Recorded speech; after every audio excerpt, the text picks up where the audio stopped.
శ్రీమాత్రే నమః. ఈరోజు కార్తీక పురాణం 7వ అధ్యాయం తెలుసుకుందాం. ఈ అధ్యాయంలో కార్తీక మాసమందు చేయదగిన దానములు, పూజలు, వాని వలన కలుగు ఫలితముల కోసం జనక మహారాజుతో వశిష్ఠ మహర్షి చెప్తున్నారు. జనక మహారాజా, మరికొన్ని విశేషములు చెప్పుచున్నాను వినుము.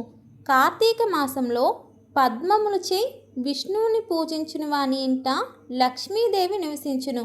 విష్ణువును తులసి దళములతో గాని, జాజి పూలతో గాని, మారేడు దళములతో గాని పూజించువాడు భూమి అందు తిరిగి పుట్టడు.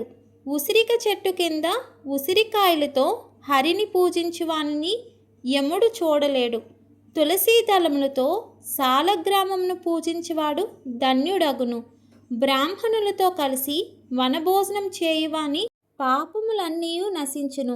బ్రాహ్మణులతో కలిసి ఉసిరిక చెట్టు క్రింద సాలగ్రామమును పూజించువాడు వైకుంఠమునకేగి విష్ణువు వలె సుఖించును. విష్ణువాలయం నందు లేత మామిడి ఆకులతో తోరణం కట్టువాడు సద్గతి పొందును. అరటి స్తంభములతో గాని, పుష్పములతో గాని శ్రీహరికి మండపం ఏర్పరిచి పూజ చేయువాడు చిరకాలము వైకుంఠమును నివసించును. ఒక్కసారి అయినను హరికి నమస్కరించువాడు పాప విముక్తుడై అశ్వమేధ యాగ ఫలం పొందును. జపము, హోమము, దేవతార్చనము చేయువాడు పితారులతో కూడా వైకుంఠమునకు పోవును. కార్తీక స్నానం ఆచరించి తడి బట్టలతో నున్నవానికి వస్త్రదానం చేసిన ఎడల 10,000 అశ్వమేధ యాగమును చేసినంత ఫలం కలుగును. కార్తీక మాసంలో విష్ణువాలయంలోని శిఖరమందు ధ్వజారోహణ చేయువాని పాపములన్నీ నశించును. హరిని అవిసి పూలతో పూజించిన 10,000 యజ్ఞములు చేసిన ఫలం కలుగును. బృందావనంలో ఆవు పేడతో అలికి పంచరంగులతో శంఖ పద్మ స్వస్తికాదులను వేయు శ్రీ హరికి ప్రియురాలగును. విష్ణు సన్నిధిని నందదీపం ఉంచుట వలన కలుగు ఫలము తెలుపుటకు బ్రహ్మకైనను వశం కాదు. నంద అనగా పాడ్యమి, షష్ఠి, ఏకాదశి తిథుల్లో ఇవ్వదగినది. నందదీపము నశించినచో వ్రతం చెడును కనుక నువ్వులతోనూ అవిసి పువ్వులతోనూ ధాన్యమును కలిపి నందదీపమును హరికి సమర్పించవలను.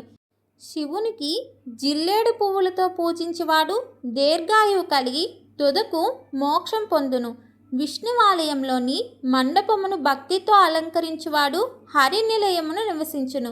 మల్లె పువ్వులతో హరిని పూజించువాని పాపములన్నీ నశించును. తులసి గంధంతో సాలగ్రామమును పూజించువారు విష్ణులోకమును పొందుదురు.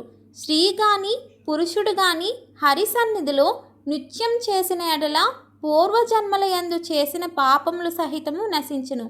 హరి మందిరమునకు అలంకారం చేయించువాడు వైకుంఠం నందు సాయుధ్యం పొందును. భక్తితో అన్నదానం చేయువాని పాపములెల్లా నశించును. తిలాదానము, నదీ స్నానము, బ్రహ్మపత్రి భోజనము, అన్నదానము ఈ దానములు ముఖ్యంగా చేయవలను. హరిని కలువ పువ్వులతో పూజించేవాడు సూర్యమండలమును భేదించుకొని స్వర్గమును కేగును.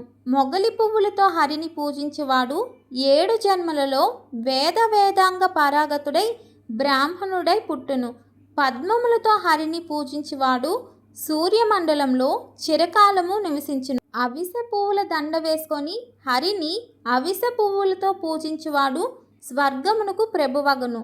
హరిని మాల్యముల చేతను తులసి దళముల చేతను పూజించు స్త్రీలు పాప వినిర్ముక్తులై వైకుంఠమునకు ఏగుదురు. కార్తీక మాసంలో స్నాన దానములు చేయనివాడు 100 సార్లు కుక్కై పుట్టి తరువాత చండాల జన్మ పొందును. కార్తీక మాసంలో ఆదివారం నాడు స్నానం చేసిన మాసమంతయు స్నానం చేసిన ఫలం కలుగును. కార్తీక శుక్లపాడ్యమి, పౌర్ణమి, అమావాస్య దినములలో ప్రాంత స్నానం చేయు అసక్తుడు మాసమంతయు స్నానం చేసిన ఫలం పొందును. ఇట్లు చేయుటకు కూడా శక్తి లేని ఎడల నెల దినములు తప్పకుండా కార్తీక మాస మహత్యమును విన్నచో స్నాన ఫలము కలిగి పాప విముక్తుడగును. కార్తీక దీపమును చూచి ఆనందించువాని పాపములన్నీ తొలగును.